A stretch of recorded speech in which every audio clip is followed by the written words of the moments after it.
بسم اللہ الرحمن الرحیم۔ حضرت ابراہیم علیہ السلام کی عادت مبارکہ تھی کہ رات کا کھانا کبھی اکیلے نہیں کھاتے تھے، کسی نہ کسی کو ضرور مدعو فرما کر کھانا نوش فرماتے تھے۔ ایک رات حسب عادت آپ کسی مہمان کا انتظار کر رہے تھے کہ کسی نے دروازے پر دستک دی۔ آپ نے دروازہ کھولا تو دیکھا کہ ایک 80 سال کا بوڑھا تھا۔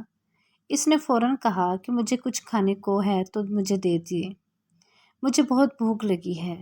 حضرت ابراہیم علیہ السلام نے خوش ہو کر فرمایا، مرحبا مرحبا، اور اس شخص کے سامنے کھانا رکھا، اس کے ہاتھ دھلائے اور کہا، چلیں جی بسم اللہ کیجئے۔ وہ بوڑھا بولا، میں بسم اللہ نہیں پڑھوں گا، میں مجوسی ہوں۔ حضرت ابراہیم علیہ السلام نے غصے میں کہا کہ کھڑے ہو جاؤ، میں مجوسی کے ساتھ کھانا پسند نہیں کرتا ہوں۔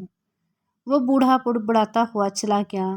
ادھر پلک جھپکتے ہی حضرت جبرائیل علیہ السلام آ گئے اور بولے کہ اللہ رب العزت نے فرمایا ہے کہ اے ابراہیم علیہ السلام، منکر تو وہ میرا ہے، میں نے تو 80 سال میں کبھی اس کا رزق نہیں روکا۔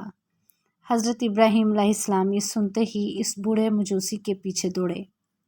تھوڑی ہی دور گئے تھے تو وہ مل گیا۔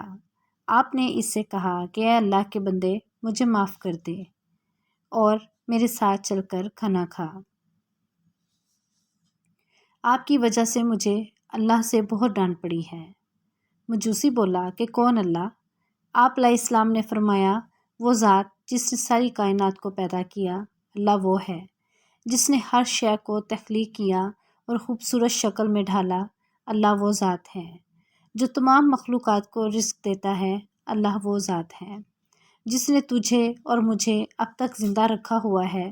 مجوسی یہ سن کر رونے لگا اور بولا، کیا کہنے ہیں تیرے رب کے، اے اللہ کے بندے، تیرے رب کا تو اخلاق بہت اعلیٰ اور عظیم ہے، میں اتنے پیار کرنے والے عظیم بالا و برتر رب پر ایمان لاتا ہوں۔